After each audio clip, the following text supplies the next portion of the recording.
চলুন উপদেষ্টাদের একজনের একটু ভাবনা শুনি। सोचता है वो कितने मासूम थे, कैसे क्या हो गया देखते देखते। উপদেষ্টাদের একটু গান শুনি, চলুন তারপরে আলোচনায় ফিরছি। सोचता हूँ कि वो कितने मासूम थे, सोचता हूँ कि वो कितने मासूम थे, कैसे क्या हो गए देखते देखते, सोचता हूँ कि वो कितने मासूम थे, कैसे। বুঝতেই পারছেন, আপনাদের উপদেষ্টা আসিফ মাহমুদ গান গাইছেন। আমি কেন উপদেষ্টা আসিফ মাহমুদের এই গান শোনাচ্ছি? এটা বছর দেড়েক আগের একটি বিশ্ববিদ্যালয়ের ঘরোয়া পরিবেশে তারা বন্ধুরা মিলে আড্ডা দিচ্ছে। এই গানের কথা হচ্ছে সোচতা হে ও কিতনে মাসুম থে। মনে হচ্ছিল কিংবা ভাবছিলাম যে ও কতটা নিষ্পাপ ছিল। ক্যাসে ক্যা হো গায়া দেখতে দেখতে, কি হতে কি হয়ে গেল দেখতে দেখতে। বাংলাদেশের যে রাজনৈতিক প্রবাহ, পট পরিবর্তন, রাজনীতি এবং এইসব শিক্ষার্থীরা এখন রাষ্ট্র পরিচালনা করছে, সেটি এই গানের মতোই। ওরা একটা মাসুম বাচ্চা ছিল, কিন্তু দেখতে দেখতে যেন কি একটা হয়ে গিয়েছে। আসলে কি এরা মাসুম বাচ্চা, এবং আসলে কি দেখতে দেখতে কি হয়ে গিয়েছে, সেটা একটা বড় প্রশ্ন। কেন প্রশ্ন করছি? কেননা অনেকের মাঝে এই প্রশ্নটা আছে যে রাষ্ট্র আসলে কারা চালাচ্ছে, দেশ কাদের হাতে, সেটি খুব জানার আগ্রহ। আমরা কেবল সামনে থেকে কিছু মানুষ দেখি, ডক্টর ইউনূস, আসিফ নজরুল, কিছু বৃদ্ধদের দেখি। এরা আমাদের চেনা, এদের আইডিওলজি কি, এরা কোন ধারণা বিশ্বাস করে, এদের মতামত কি, এদের রাজনীতি কি, আমরা জানি, চিনি। এরা হলো আমাদের চেনা শত্রু অথবা মিত্র, যাই বলুন না কেন। একটা প্রবাদ আছে না যে চেনা শত্রুর চেয়ে অচেনা মিত্র বহুত ভয়ঙ্কর। যাদেরকে আপনি চিনেন তাদেরকে তো আপনি চিনেন। ক্রিকেট খেলায় কি হয়, যেসব দলের সাথে আপনি খেলেন আপনি জানেন যে তারা কোন দিক দিয়ে বাউন্স দিবে, কোন উইকেটে কি বিহেভ করবে। কিন্তু যেই দল খেলে নাই কখনো, যেই প্লেয়ারেরকে আপনি মোকাবেলা করেন নাই কখনো, তার সম্পর্কে বেশি সচেতন থাকতে হয়, জানার আগ্রহ থাকতে হয়, থাকে মানুষের। সুতরাং যেই চেনা মিত্র অথবা শত্রু যারাই আছে সামনে, ডক্টর ইউনূস থেকে আসিফ নজরুল থেকে শুরু করে উপদেষ্টা ব্রিগেডিয়ার সাখাওয়াত, আদিউল্লুর রহমান, রেজওয়ানা, এর বাইরে যে নতুন মুখগুলো আমরা দেখছি, এরা আসলে কারা? এরা আমাদের শত্রু না মিত্র? এই রাষ্ট্র কি তাদের হাতে নিরাপদ কিনা, সেটাও জানার দরকার। জানার দরকার এই কারণে যে রাষ্ট্র কোন দিকে যাবে সেইটার লাটাই এদের হাতে। ডক্টর মোহাম্মদ ইউনূস বৃদ্ধ মানুষ, 84 বছর বয়স। উনি নিত্যদিনের ভাবনা, ওনার ভাবনার জগতে কম। উনি রাষ্ট্রটাকে কিভাবে একটা নিয়মতান্ত্রিক পন্থায় আগানো যায় সেই লক্ষ্যে কাজ করছেন। কিন্তু পেছন দিক থেকে কারা ফুয়েল দিচ্ছে, কারা এটার মূল শক্তিটা ধরে রেখেছে, তাদেরকে যদি আপনারা একটু বুঝেন তাহলে বুঝবেন রাষ্ট্র কোন দিকে যাচ্ছে। এবং সেখানে অনেকেই খুব আটকে উঠতে পারেন, আবার অনেকে খুব আশাবাদীও হতে পারেন।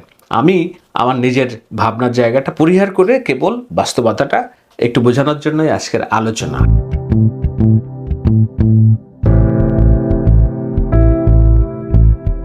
যখন এই আলোচনা করছি তার একদিন আগে প্রধান উপদেষ্টার বিশেষ সহকারী হিসেবে একজনকে নিয়োগ দেওয়া হয়েছে। ছেলেটার নাম হচ্ছে মাহফুজ। মাহফুজ বলা হয় যে এই আন্দোলনের মাস্টার মাইন্ড। কেন? এই যে জুলাই বিপ্লব হলো, সেই বিপ্লবের সূতিকাগার ঢাকা বিশ্ববিদ্যালয়ে যে তারা আন্দোলন করেছে 20-25 দিন, এই আন্দোলনটাকে একেবারে প্রত্যেকটা ঘটনা প্রবাহ সুতার মালায় গেঁথেছে। একটার পর একটা স্টেপ তারা নিয়েছে, আন্দোলনের কর্মসূচি ঘোষণা করেছে। সেই কর্মসূচি ঘোষণার মধ্যে দিয়ে প্রত্যেকটা জনগণকে দুটি উদ্দেশ্য ছিল। একটা হলো সরকারকে খেপিয়ে তোলা, খেপিয়ে এমন রাষ্ট্র বিহেভ করবে যেন জনগণ, সাধারণ ছাত্রদের প্রতি সহানুভূতিশীল তৈরি হয়। সেই সহানুভূতিশীলতা তৈরি হওয়ার প্রেক্ষিতে বাংলাদেশের মধ্যবিত্ত সমাজ, সাধারণ মানুষ, দিনমজুর, যারা কোনোদিন গত 16টা বছর সরকারের বিরুদ্ধে বিক্ষোভে নামে নাই, ছাত্র সমাজ 16টা বছর সরকারের বিরুদ্ধে দৃশ্যমান কোনো বিক্ষোভে নামে নাই, তাদেরকে কিভাবে রাস্তায় নিয়ে আসা যায়। তো এই রাস্তায়টা যতক্ষণ পর্যন্ত আপনি না নিয়ে আসতে পারছেন, সব দল মতের মানুষকে আপনি যদি এক কাতারে না ফেলতে পারেন, তাহলে এটা বিপ্লব হবে না, অভ্যুত্থান হবে না। সেইটাকে তারা সুতার মালাটা গেঁথেছে। এই মালা গাঁথার জন্য যে মূল পরিকল্পনাকারী হিসেবে যাদেরকে আমরা দেখি, তাদের মধ্যে অন্যতম একজন, যার বিরুদ্ধে গোয়েন্দারা খোঁজাখুঁজি করেছে, তাকে হত্যা, গুম করার চেষ্টাও করেছে, সেই ছেলেটি হয়েছে প্রধান উপদেষ্টার বিশেষ সহযোগী। এখন প্রধান উপদেষ্টার বিশেষ সহযোগী পদটা কতটা গুরুত্বপূর্ণ সেটি আমি পরে বলছি, তবে তার সম্পর্কে একটু জানি। চলুন একটু বক্তব্য শুনি যে তিনি কি ভাবেন আমাদের রাষ্ট্র নিয়ে, সমাজ নিয়ে তার ভাবনাটা আসলে কি, সেই দেশটাকে কিভাবে দেখে, ছোট্ট একটি বক্তব্য শুনুন। বলতো আমি রাষ্ট্র জিনিসটাকে কিভাবে ডিল করবো, এখন যখন আমার দুই পাশে দুইটা সিভিলাইজেশন স্টেট দাঁড়ায় আছে, আমি আসলে কিভাবে ডিল করলে বাংলাদেশের বিশিষ্ট অবস্থানটাকে, এটা আমাকে যদি কেউ ব্যাখ্যা করে বলতে পারেন বলে, যে আমি কেন বাংলাদেশ রাষ্ট্র নামে দাঁড়ায় থাকতে হবে, আবার কি জন্য দাঁড়াবো, আমি কি 71 দিয়ে ওই ইকুয়েশন সলভ করতে পারছি কিনা? যদি সলভ করতে পারতাম তাহলে বেশিরভাগ দাঁড়াইলো কেমন 71 উপরে। এবং এটা সভ্যতা বলতে কোনো ইসলাম হিন্দু এইসব জিনিস আমি বলতেছি না, এটা হচ্ছে আপনারা যদি বেঙ্গল বেসিন, আমরা বেসিনে বসে আছি, বেসিনে আমাদের ল্যান্ডটা, আমাদের দেশটা বেসিন ল্যান্ড, এটা হচ্ছে একটা ধরনের সিভিলাইজেশনাল কনফ্লুয়েন্স ঘটছে এখানে, সব ধরনের সিভিলাইজেশন এখানে এসে মিলিত হয়েছে। এইটা কতটুকু শক্তির জায়গা? উই হ্যাভ ডিফারেন্ট, আমি বলছি there are many Islams in this world, Islams বলতেছি, তো আমার এখানে একটা ইসলাম আছে, আমি ওইটাকে কতটুকু গ্লোবালি রিপ্রেজেন্ট করব? This is the question of, this is really the question of national integrity and security. এটা অনেকে বুঝতেছে কিনা আমি জানি না। আমার এখানে যেই সেকুলার রাজনীতির কাঠামো আছে, এটাকে তো আমাকে ইনটেক্ট রাখতে হবে। এখন এই সেকুলার রাজনীতির কাঠামো কি, সেকুলার আর সেকুলারিজম, এটা অনেক তর্ক আছে, তালালাসা দিয়ে অনেকে পড়ে বেজে ফেলছে, কিন্তু সেকুলার আর সেকুলারিজমের তর্কে যে আমি এখনো পর্যন্ত ডিল করি নাই, আমি কি এই রাষ্ট্রটা সেকুলার করব নাকি সেকুলারিস্ট করব, অনেকগুলো তর্ক আছে। বলতো আমি, এবং ওই সেকুলারিজমটা কি হবে, ওটা কি 72 সংবিধানের সেকুলারিজম হবে, নাকি আমরা এখন যখন আমরা বলতেছি, আমরা অনেকেই বলতেছি যে নিউ কনস্টিটিউয়েন্ট অ্যাসেম্বলি লাগবে, কিন্তু তর্কটা দেখেন, খেয়াল করেন, সবাই বলতেছে 72 সংবিধানের কন্টিনিউটি। আপনি 71 ধরতে পারেন, কিন্তু 72 আমি মনে করি ধরতে পারেন না, আপনাকে 72-এর ব্যাপারে ক্রিটিক্যাল হইতেই হবে। এখন মাহফুজ ছেলেটার যে রাজনৈতিক ভাবনা, তার যে জ্ঞান গরিমা এবং তার যে দক্ষতা, তার যে গভীরতা, সেই গভীরতায় আমি ব্যক্তি শাহেদ অনেকখানি পিছিয়ে আছি। আমি কেবল বোঝার চেষ্টা করছি যে তারা কি ভাবে, তাদের রাজনৈতিক দর্শন কি, যারা এই রাষ্ট্রটা চালানোর জন্য সামনে পেছন থেকে এই আন্দোলনকে নেতৃত্ব দিয়েছে এবং এই সরকারকে, ডক্টর ইউনূস সরকারকে নেতৃত্ব দিচ্ছে, তারা আসলে কি ভাবে। এই মাহফুজের আরেকটি ভাবনা, সেটি হলো যে আওয়ামী লীগের রাজনীতি কিংবা ধরুন এই যে জামাত শিবিরের বিরোধিতার যে রাজনীতি, সেই জায়গায় সে কি ভাবছে। বলো তো এখনো একই লুপস তৈরি হবে কিনা? আমি আওয়ামী লীগ নিষিদ্ধ করে দিব, নিষিদ্ধ করব কিসের প্রক্রিয়া করব? আওয়ামী লীগ যারা বিশ্বাস করে, আওয়ামী লীগের যারা ইমান আছে যাদের, তাদেরকে আমি কিভাবে ডিল করবো? তারা তো আমার সোসাইটিতে আছে, তারা তো নাগরিক। এখানে আওয়ামী লীগের যে লোকগুলো আছে তাকে আপনি কিভাবে রিকনসাইল করবেন? আপনি কি আরেকটা সুযোগ দিবেন ভারত বা অন্য রাষ্ট্রগুলোকে, যে এই দেশটাকে বিভাজন করে আরেকটা কোনো জাগরণ মঞ্চ হবে, আরেকটা এই সেই হবে, এবং এর ভিতর দিয়ে আবার দেশটাকে বিভাজন করা হবে এবং ফ্যাসিবাদকে টিকে রাখা হবে? এটা বিএনপির ফ্যাসিবাদ হইলে তো এটা বিরোধিতা আমার করতে হবে। বক্তব্যের মধ্যে কথা কি? তার বক্তব্যের মধ্যে কথা হচ্ছে ইনক্লুসিভ, সবাইকে নিয়ে রাজনীতি করতে হবে। আপনি জামাত শিবির যেভাবে রাজনীতি করেছে কিংবা বিএনপি যেভাবে রাজনীতি করেছে, আওয়ামী লীগ যেভাবে জামাত শিবির সকাল বিকাল শিবির ধরো জবাই করো, একই স্লোগান যদি আমি এখন বলি যে সকাল বিকাল আওয়ামী লীগ ধরো জবাই করো, তাহলে এই রাষ্ট্রের নিরাপত্তা কোথায়? এই রাষ্ট্র সবাই মিলে যে রাষ্ট্র চিন্তা করার আমরা স্বপ্ন দেখছি, সেই জায়গাটা কোথায়? সেই প্রশ্নটাই তুলেছেন মাহফুজ। এখন এই মাহফুজের এইসব কথাবার্তা শুনে আপনারা নিশ্চয়ই একটু বিগড়ে গিয়েছেন না, যে না তাহলে কি, তাহলে তো হচ্ছে না, সে তো আমাদের লোক না। আপনাদের লোক না যারা ভাবছেন তাদের বলি, এই মাহফুজ হচ্ছে রামগঞ্জের, নোয়াখালীর রামগঞ্জের মাদ্রাসার শিক্ষার্থী। মাদ্রাসাই হচ্ছে তার শিক্ষার গোড়পর্তন। সাবেক মাদ্রাসার শিক্ষার্থী, ঢাকা বিশ্ববিদ্যালয়ের আইন বিভাগের পড়াশোনা করছে এবং সে এই মাদ্রাসা শিক্ষা, ঢাকা বিশ্ববিদ্যালয়ের শিক্ষা, এই দুটোটা শিক্ষার সংমিশ্রণে এসে সে নিজস্ব একটা বলয় তৈরি করতে পেরেছে। সেই বলয়ে নানান রকম পাঠচক্র, নানান রকম বিতর্ক, এইসব বিতর্ক প্রতিযোগিতা পাঠচক্রের মধ্য দিয়ে কিছু তরুণকে সংগঠিত করেছে। যেই তরুণের একজন হচ্ছে নাহিদ ইসলাম। নাহিদ ইসলামকে আপনারা চিনেন সামনে থেকে উপদেষ্টা হিসেবে এবং এই আন্দোলনের অন্যতম প্রধান সমন্বয়ক হিসেবে, যিনি আপনাদের মনোজগতে এরই মধ্যে নিশ্চয়ই জায়গা করে নিয়েছে। কিন্তু নাহিদ ইসলামেরও আধ্যাত্মিক গুরু যদি আমরা ধরি, তাহলে মাহফুজ হচ্ছে এই নাহিদ ইসলামের রাজনৈতিক ভাবনা কি আমি একটু পরে ব্যাখ্যা করছি, তবে তার আগে মাহফুজ কেন্দ্রিক আলোচনাটা শেষ করি। তো এই মাহফুজ যখন প্রধান উপদেষ্টার বিশেষ সহকারী হয়, এটা কি কেবলই একটি পদ? না, এটি কেবল একটা পদ না। প্রধান উপদেষ্টা যেহেতু বয়সের ভারে নুজ্জ, তার আরও অনেক কাজ করতে হয়, কিন্তু রাষ্ট্র কোন দিকে যাবে, যে কাঙ্ক্ষিত সংস্কার আমরা চাচ্ছি, রাষ্ট্র সংস্কারের যেসব কথাবার্তা বলা হচ্ছে সেগুলো এগিয়ে নিয়ে যাওয়ার জন্য যেসব কানেকশনস তৈরি করা, যেসব মানুষকে কানেক্ট করা, যেসব জায়গায় গুরুত্ব দেওয়া, ফোর্স ক্রিয়েট করা, কিংবা যেখানে ফোর্স ক্রিয়েট হবে না সেখানে ইনফ্লুয়েন্স ক্রিয়েট করা, সেগুলো করে যেই মানুষটি আগাবে তার পদের নাম হচ্ছে প্রধান উপদেষ্টার বিশেষ সহযোগী। সুতরাং সামনে থেকে হয়তো খুব বেশি সামনে দেখবেন না এই লোক কী করছে, কিন্তু পেছনের মাস্টার মাইন্ড হিসেবে কাজ করবে। কোন ছেলে কাজ করবে নিশ্চয়ই বুঝে গেছেন, মাদ্রাসার ছাত্র কাজ করবে। আর তার যে দর্শন কি, দর্শন হচ্ছে ইনক্লুসিভ পলিটিক্স।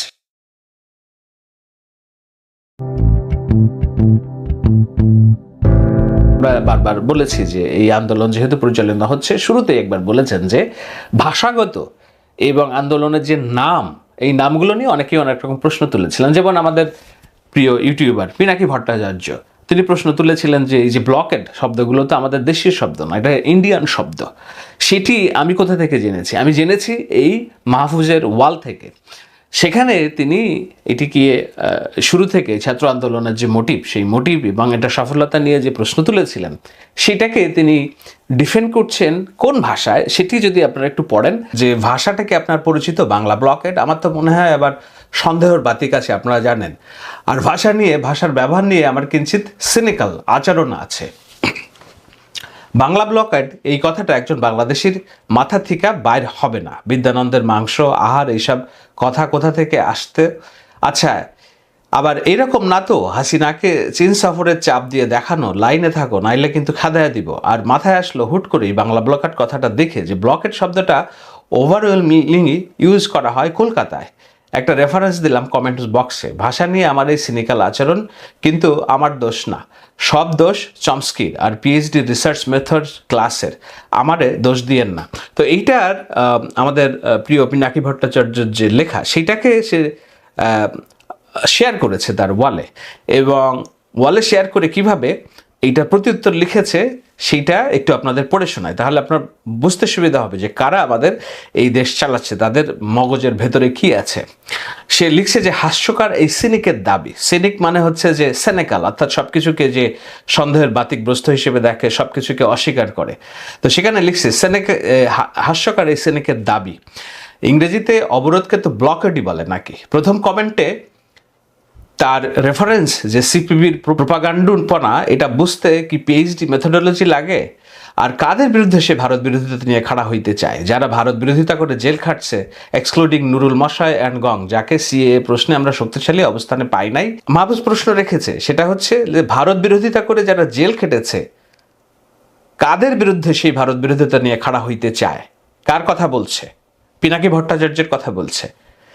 বলছে যে কাদের বিরুদ্ধে সে ভারত বিরোধিতা নিয়ে খাড়া হইতে চায়, যারা ভারত বিরোধিতা করে জেল খেটেছে তাদের বিরুদ্ধেই তো নাকি? কালকের বৈরাগী যদি গত এক দশকে ভারত প্রশ্নে ক্রিটিক্যাল ছাত্র অ্যাক্টিভিস্টদের বিরুদ্ধে নিজেকে মসিহা হিসেবে দাঁড় করায়, এটা নিতান্তই পরিহাস। আর খেয়ে না খেয়ে জাতীয় রাষ্ট্রীয় প্রশ্নকে ভারত প্রশ্ন সীমিত করার রাজনীতি যে ভারতকেই সুবিধা দেয়, আর বাংলাদেশ রাষ্ট্রের ভারত প্রশ্নকে ওভারসাইজড করে তুলে মুজিববাদী বয়ানকে রিএনফোর্স করে, তার বুঝার মতন বুদ্ধি যে ভট্টাচার্যের নেই, সেটা আমার মনে হয় না। পুনশ্চ নামটা যে বা যারা দিছে তারা ভট্টাচার্যের চেয়ে অন্তত দুকাঠি ভারত কলকাতা প্রশ্নে ক্রিটিক্যাল। গত এক দশক ধরে ভট্টাচার্য মশায়ের সুমতি হোক। নিশ্চয়ই এই বিষয়টা দেখে আপনাদের ভেতরে প্রশ্ন উঠেছে, তাহলে কি যারা আমরা ইনফ্লুয়েন্সার হিসেবে কথা বলি তাদের ইনফ্লুয়েন্স নাই? অবশ্যই আছে, তাদের ইনফ্লুয়েন্স আছে বলেই এই বিষয়টা আমি উদ্রেক করেছি যে ভারত বিরোধিতা, আমি আমার রাজনীতিতে সবসময় বলে আছি, এটা একটি পপুলিস্ট মুভমেন্ট, এবং এই পপুলিস্ট মুভমেন্ট শুনতে খুব ভালো লাগে। কিন্তু আপনি যদি আপনার রাষ্ট্রের স্থিতিশীলতা চান, আপনি যদি যারাই গত এক দশক দুই দশক ধরে বাংলাদেশের এই গণ অধিকারের কথা বলেছে, বাংলাদেশ রাষ্ট্রের স্থিতিশীলতার কথা বলেছে, তাদেরকে আপনি যদি ভারত বিরোধী ট্যাগ দিয়ে আপনি কেবল সাম্প্রতিক সময়ে ভারত বিরোধিতাটাকে নিয়ে পপুলিস্ট মুভমেন্ট করতে চান, তাহলে মোটিভ নিয়ে প্রশ্ন আসে যে আপনি কেন, কার পক্ষে করছেন। কারণ ভারত বিরোধিতার আমি পক্ষে, কিন্তু এমন ভারত বিরোধিতার পক্ষে না যেটা আওয়ামী লীগকে একটা স্পেস দেয় এই ভাবনা শুরু করতে যে বাংলাদেশে ভারত প্রিয় মানে একমাত্র আওয়ামী লীগ আছে, আওয়ামী লীগ নাই তো সবই হচ্ছে ভারত বিরোধিতা। তো সেই স্পেসটা আমরা করে দিব কি না, যেটা আওয়ামী লীগকে সুবিধা দেয়, সেইটা নিয়ে প্রশ্ন তুলেছেন, যেই প্রশ্ন আমি বরাবরই আমার আলোচনায় তুলছি। তো এখন এটি একটা বিষয়, আমি বিষয়টার অবতারণা করলাম এই কারণে আপনাদের বোঝার জন্য যে কারা আমাদের রাষ্ট্র পরিচালনায় হাত দিয়েছে, তাদের বুদ্ধিবৃত্তিক চিন্তাটা কি। এখন এই ছেলে মাহফুজ যে উপদেষ্টার বিশেষ সহকারী হিসেবে কাজ করবে, সে আবার আধ্যাত্মিক গুরু আমাদের বর্তমানের উপদেষ্টা নাহিদ ইসলামের। তো নাহিদ ইসলামের আধ্যাত্মিক গুরু কিংবা নাহিদ ইসলামদেরকে সামনে রেখে এরা পুরো পরিকল্পনাটা সাজিয়েছে। সেই নাহিদ ইসলাম কে, সেটাও আপনাদের জানার একটা বিষয়, তাই না?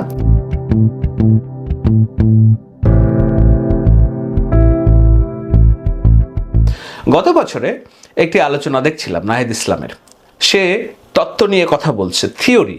আমি অনেক সময় থিওরি আলোচনা করি, আরও অনেকেই করেন।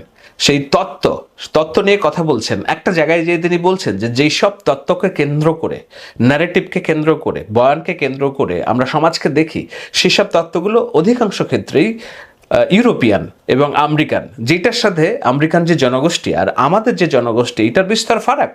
আমাদের এখানে পুঁজিবাদ, আমাদের এইখানের সমাজ ব্যবস্থা আর আমেরিকা ইউরোপের সমাজ ব্যবস্থা এক না।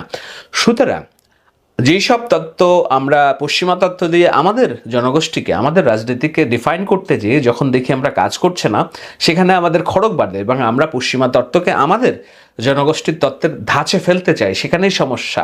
সেজন্যই বলছে যে আমাদের নিজস্ব তত্ত্ব নির্মাণ করতে হবে। শুনুন একটু আলোচনাটা। এতদিন ধরে যেভাবে চলে আসছে যে ইউরোপের যেই তত্ত্বগুলো আমরা পেয়েছি, সেই তত্ত্ব অনুযায়ী আমরা আমাদের সমাজে সেটা ব্যবহার করার চেষ্টা করেছি। যখন ইউরোপীয় তত্ত্বের সাথে আমাদের সমাজটা মিলে নাই, তখন আমরা ভেবেছি যে আমাদের সমাজটাতেই হয়তো সমস্যা, আমাদের সমাজটা হয়তো অবিকশিত। যেটা মার্ক্সবাদী আলোচনার ভিতরে আমরা দেখতে পাই যে এখানে সামন্তবাদ নাই বা এখানে পুঁজিবাদের বিকাশ ঘটে নাই। তার মানে হচ্ছে সেই তত্ত্ব দিয়ে যখন এটা ব্যাখ্যা করা যাচ্ছে না, তখন আমরা ধরে নিচ্ছি যে আমাদের সমাজটা অবিকশিত। এবং এই তর্কগুলা সেই সময় থেকে ছিল যে, তো সেই জায়গা থেকে এই যে ইউরোপীয় বা ইউরোপ কেন্দ্রিকতা তত্ত্বের যে চিন্তা, সেইটা থেকে অতিক্রম করে কিভাবে আমরা ডুইং থিওরি নিজেদের তত্ত্ব নির্মাণ করতে পারি, সেই আলাপটা এখানে আসছে। এই তত্ত্ব নিশ্চয়ই আপনাদের সাধারণ দর্শক যারা আছেন তারা বুঝবেন না, কিন্তু এটিও অন্তত বুঝবেন যে না, এই ছেলেগুলো কাঁচা ছেলে না। এমন না যে মাথায় একটা আসলো জিনিস হই হই রই রই, ঠিক আছে ভেঙে ফেললো, মেরে ফেললো, চুরে ফেললো, না। তারা খুব ধীর স্থির শান্ত চিন্তায় তারা নিজেদের প্রস্তুতি নিয়েছে, নিজেদেরকে গঠন করেছে, এমনভাবে প্রস্তুত করেছে যেন তারা এই তাদের যে চাওয়া সেটাকে একটা বিপ্লবের রূপ দিতে পারে। ওই যে গান শুনছিলেন, সোচতা হে কিচনা মাসুম থে कैसे क्या हो गया देखते देखते। सोचता हूँ कि वो कितने मासूम थे, सोचता हूँ कि वो कितने मासूम थे, कैसे क्या हो गए देखते देखते। তারা মাসুম ছিল, নিষ্পাপী ছিল, কিন্তু এই বিপ্লবটা হয়ে গিয়েছে তাদের মাধ্যমে, তাদের ডাকে জনগণ সাড়া দিয়েছে। এখন এই তাদেরকে আমাদের বুঝতে হবে, এবং এই নাহিদ যে তত্ত্বের কথা বলছে সে কার বই পড়ছে সেটাও আমাদের বুঝতে হবে, যে তার মনোজগতে কি আছে। এই ছেলে মেয়েগুলো যারা রাষ্ট্রের লাটাই তাদের হাতে, তাদের মাথায় মনোজগতে কারা বসবাস করছে, সেটি যদি আপনি ধরতে পারেন, ডিফাইন করতে পারেন, আপনি আশাবাদী হতে পারেন, আপনি নিরাশাবাদী হতে পারেন। আপনাকে আশাবাদী করা আমার কাজ না, নিরাশাবাদী করা কাজ না, আমি বিশ্লেষণ করছি। এই নাহিদ যেই লোকের বই পড়ছে তার নাম কি? সারওয়ার তুষার। সারওয়ার তুষার কে? সারওয়ার তুষারের যদি আপনি প্রোফাইল ঘাটেন, তার চিন্তা কর্ম পদ্ধতি যদি আপনি বুঝেন, তাহলে বুঝবেন যে আপাতমস্তক ইনক্লুসিভ রাজনীতি পছন্দ করা একটা মানুষ। তার ওয়ালে আমি নানান রকম জিনিস দেখেছি। একটা জিনিস আমার ভালো লেগেছে, আমি আমার ভাবনার সাথে যেহেতু মিলে, একটা মাদ্রাসার শিক্ষার্থী সে হাতে আঁকছে ধর্ম যার যার, রাষ্ট্র সবার। এটাই তো আমরা চাই। কারণ হলো আমাদের যে রাষ্ট্র, সেই রাষ্ট্রের সবচেয়ে বড় সমস্যা কি? গত 16 বছরের ফ্যাসিবাদ কিসের উপর দাঁড় করিয়েছে? সেটা হলো ইসলাম এবং ইসলামোফোবিক। এখনো পর্যন্ত একটা দাড়িওয়ালা ছেলে রাষ্ট্র পরিচালনা করবে, এটা আমরা মেনে নিতে পারি না। আমরা জাজ করি তার ক্লোথ দিয়ে, তার বাহ্যিক দিয়ে। যেমনভাবে আমরা জাজ করছি দাড়িওয়ালা ছেলে মাহফুজ মাদ্রাসার শিক্ষার্থী, কিন্তু তার ভিতরে কি আছে সেটি যতক্ষণ না পর্যন্ত আপনি জাজ করবেন, ততক্ষণ তো আপনি তাকে হিসাব করতে পারবেন না। আমাদের রাষ্ট্র ব্যবস্থা দাড়ি টুপি দেখে তাকে জঙ্গি উপাধি দেওয়ার কারণেই তো ফ্যাসিবাদের জন্ম নিয়েছে। সেই জায়গাটা তারা বুঝেছে। সেই জায়গা বোঝার জন্য তাদের মনোজগতে কারা আধ্যাত্মিক গুরু হিসেবে কাজ করেছে সেটা যদি আপনি দেখেন, এই যে সারওয়ার তুষারদের মতো মানুষ যারা মনে করে যে শিক্ষার্থী, মাদ্রাসার শিক্ষার্থীরও ভূমিকা আছে, এবং মাদ্রাসা শিক্ষার্থী সব শিক্ষার্থী না, ওই সব শিক্ষার্থী যারা মনে করে ধর্ম যার যার, রাষ্ট্র সবার, অর্থাৎ সম্প্রীতির একটা মিলন মেলা, ইনক্লুসিভ পলিটিক্স, সবাইকে নিয়ে অন্তর্ভুক্তের রাজনীতি, সেটা যদি আমরা করতে পারি তাহলেই আমাদের দেশের মঙ্গল। এখন প্রশ্ন হতে পারে যে ইনক্লুসিভ রাজনীতি এটা তো খুবই ভালো শোনায়, মহব্বতের কথা, বাস্তবতা তো অনেক কঠিন। আপনি আসলে আমাকে বলেন যে আমি আপনার এই জাতীয়তাবাদের চেতনা দিয়ে কি করব যদি বাংলাদেশের প্রত্যেকটি সেক্টর দুর্নীতি দিয়ে ভরে যায়? আপনি আমাকে বলেন আমি আপনার এই মুক্তিযুদ্ধের চেতনা দিয়ে কি করব যদি বাংলাদেশের যে সাধারণ মানুষ, সেই সাধারণ মানুষ রক্তচোষা সিন্ডিকেটের কাছে জিম্মি হয়ে পড়ে? আপনি আমাকে বলেন আমি আপনার জাতীয়তাবাদের চেতনা দিয়ে কি করব যদি আমি সরকারি হাসপাতালে একটি সিটের জন্য যখন যাই তখন আমার ওই কর্মচারী সমিতির পিছনে দৌড়াতে হয় অথবা টাকা নিয়ে কোনো একজন কর্মচারীর পিছনে দৌড়াতে হয়? আপনি আমাকে বলেন আমি আপনার ওই যে মুক্তিযুদ্ধের চেতনা সেটি দিয়ে কি করব যদি আমি এত বড় এক বাংলাদেশে স্বাধীনতার 52 বছর পরেও উচ্চশিক্ষার জন্য এমন একটি প্রতিষ্ঠান না পাই যেখানে শিক্ষার পরিপূর্ণ একটি বৈশ্বিক পরিবেশ রয়েছে, যেই পরিবেশে আমি নিশ্চিন্তে উচ্চশিক্ষাটি গ্রহণ করতে পারি? কারণ হলো আমাদের সমাজে ঘৃণার বীজ বপন করা আছে। আমাদের মধ্যে কেউ কেউ সেই ঘৃণার বীজ বপনে খুব সচেষ্ট সবসময়। সেই ঘৃণার বীজ বপন দিয়ে তারা ভাবেন যে তাদের পন্থা একটা বিপ্লব হবে। আপনি এই রাষ্ট্রের স্থিতিশীলতা নিশ্চিত করতে পারবেন না। আপনাকে মহব্বতের জায়গাটাও দেখতে হবে, দায় ও দরদের সমাজ প্রতিষ্ঠা করতে হবে। তো দায় এবং দরদের সমাজ প্রতিষ্ঠা করার জন্য যারা কাজে হাত দিয়েছে তাদের সম্পর্কে একটু জানালাম, আপনাদের যেন একটু ধারণা তৈরি হয়। নিশ্চয়ই আপনাদের অনেকেই যারা রাজনীতি বুঝেন তাদের এই আলোচনায় আরও অনেক ক্ষুধা তৈরি হয়েছে। আমি সেই ক্ষুধাগুলো নিয়েও আসবো। যেমন আমার একটা জানার বিষয় তৈরি হয়েছে এবং আমি নিশ্চয়ই বলবো যে প্রচলিত রাজনীতি যারা করছে, যেমন বিএনপি এবং জামাত ইসলামী এবং আওয়ামী লীগ, এদের এই প্রচলিত রাজনীতি তাহলে থাকবে নাকি না তাদেরকে তাদের জায়গা থেকে রিফর্ম করে ভাবনাটাকে একটু পরিশুদ্ধ করে নতুন করে আগাতে হবে? কেন আগাতে হবে সেটি একটি বড় ভাবনা। আমি নিশ্চয়ই পরের পর্বে সেই আলোচনাটা করার প্রত্যাশা রাখি। কিন্তু তার আগ দিয়ে আমি বলি এই চ্যানেলটিকে সাবস্ক্রাইব করতে ভুলবেন না। আমি পয়সা এবং ভিউয়ের জন্য ভিডিও করি না। আমি চাই কিছু মানুষের ভিতরে বোধ জাগ্রত হোক, তরুণরা যেন তাদের ভিতরে সম্প্রীতি, সৌহার্দ্য এবং ইনক্লুসিভ চিন্তা তৈরি হোক। কেননা এরাই তো দেশটাকে এগিয়ে নিয়ে যাবে, সে হোক বিএনপির, হোক জামাত ইসলামীর, হোক আওয়ামী লীগের। যেই দল এইগুলোকে আগায় নিয়ে যাবে, যারা এইগুলোকে আগায় নিয়ে যাবে, আমি তাদের সাথে আমার সম্পৃক্ততা রাখতে চাই।